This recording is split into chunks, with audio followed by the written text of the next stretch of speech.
Hey everybody, in honor of October, the month of scary things, Halloween month. This is one of my favorite times of year. I thought I would come to a cemetery, just for fun. And look, in the distance, I don't know how well you can see it because my camera is not great, but there is a sunbeam coming through the clouds in the distance, and it's so cool. Look at those gorgeous leaves over there. Isn't that something? How pretty is that, right? I'll just turn around for a minute so you can see it all. Isn't that gorgeous? I absolutely love this time of year. It is, without a doubt, my favorite. Look at all of those leaves back there. Aren't they pretty? I love this particular graveyard, cemetery, whatever you want to call it. It is beautiful, and I've been coming here for many years for walks because in many ways I find it incredibly peaceful, and it's got a gorgeous view, as you can see. It is absolutely astonishing how much you can see from just this little tiny hill that I'm on. It's not really a big hill, and there are some very old graves down there from some of the earliest days of the settlement of where I'm living right now.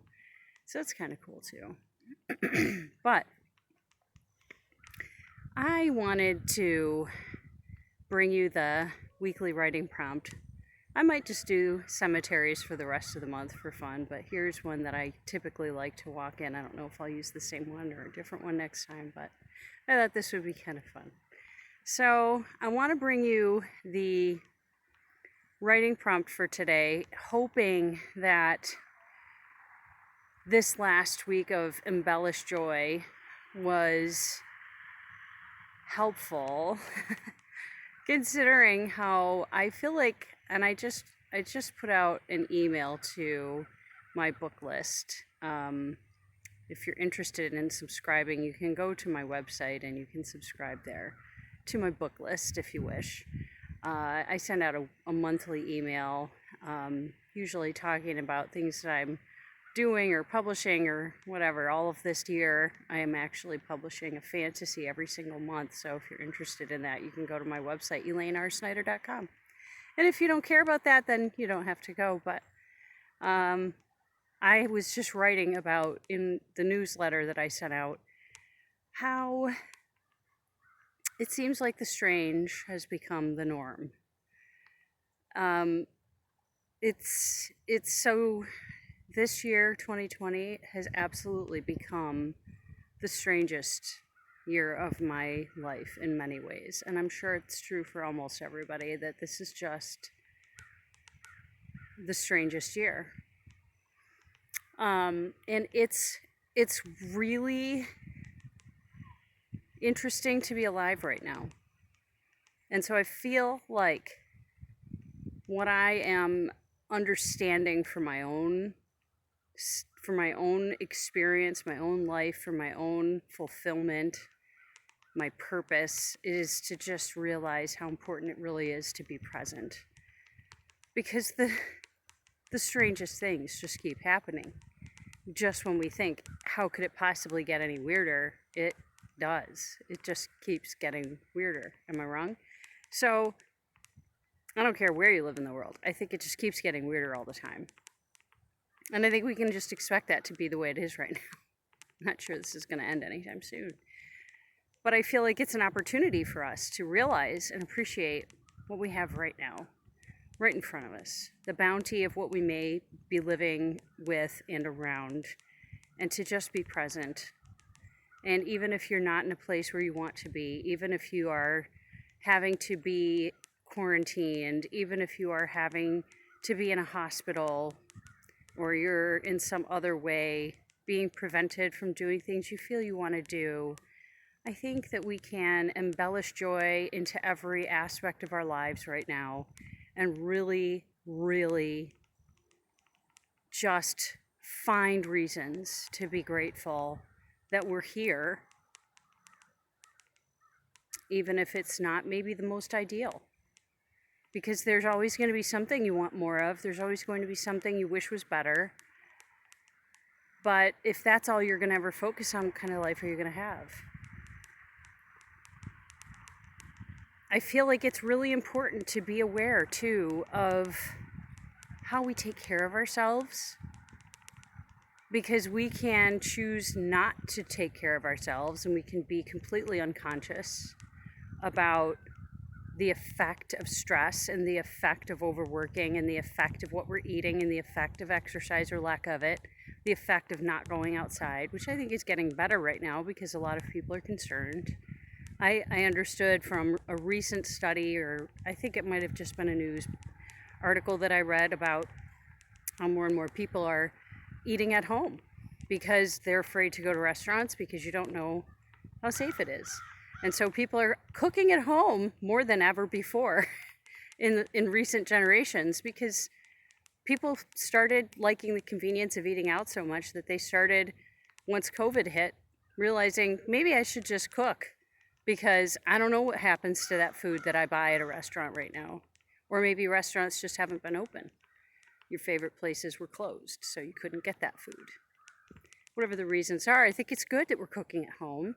And I think we can be even more conscious than that by saying, where's my food coming from when I buy it at the grocery store? Maybe be even more conscious, because working at a farm this summer, I knew where all of that produce was coming from. I knew whose hands was on it the entire summer. That was a really wonderful experience to have, I can tell you. It was comforting because I knew every person at that at that farm, and I knew exactly what was happening to all of the food. And I saw it from seedling to harvest for the entire season. And it was comforting to have that experience. And that wasn't true for every single bite of food I ate, but the produce, at least, I knew where it came from. And that was wonderful. So I'm just going to switch hands. So I feel like we have an opportunity at this moment to become more aware, I think, of how we take care of ourselves. And that's part of what I wanted to make into our writing prompt this week, is to talk about eating consciously. So eat consciously this week. Pay attention to what you're eating. Pay attention to how it tastes. Pay attention to how you feel when you're eating it. Are you paying attention when you eat, or are you just shoving food in your face while you watch another video? Are you tasting the food as it goes into your body and noticing how it feels after you've eaten it? How do you feel after you've sat with it in your belly for a little bit? And what is it doing to you? How do you feel as the week progresses after you've eaten the food that you've eaten? And are you noticing that when you pay closer attention, maybe what is happening when you do that, if you aren't paying a lot of attention to the food that you're eating? Just be conscious. Eat consciously this week. And then, something that I like to do is to think about the food that I am getting from wherever it is that I'm getting it. I like to think about that food in my mind and just imagine all the places and all the people that food required in order to come to my home. Who were the people that had to plant the food and take care of it and weed it and harvest it and process it and package it and truck it and then shelve it before I purchased it? Who are all those people? And were they okay with the situation that they had to, in which they worked? Were they happy? Did they feel good about that process? Inwardly, I just try to thank those people when I eat my food. And that may sound crazy, but I feel like it's important to think about that. It's sometimes important to remember that there are a lot of people out there who bring us the food that we eat, and we often I think we just are used to the convenience of, I go to the market and I just get it. And I don't think an awful lot about who's bringing that. And maybe more of us are thinking about that. But I would say let's be even more conscious. Let's be very conscious this week of who gets us the food, how it comes to our homes, and how lucky we are that we have it. Just something to think about as our food web, becomes a little more apparent to us in how fragile it is and how important it is that we pay very close attention to where our food comes from, and if at all possible, maybe buying from somebody who didn't have to truck it across the country, but instead grew it right where you live. As much as possible, I think it's good to do that, because you're getting far more nutritional benefit than if you had to buy it from somebody who trucked it from another country. So just something to think about, if particularly fresh food. So I just want to put that out there and see what happens. See what comes of that when you eat consciously this week. Taste your food, really enjoy it, and really think about where it comes from. So I hope that gives you some food for thought. I know, I went there. And have a wonderful week. I'll see you next Saturday.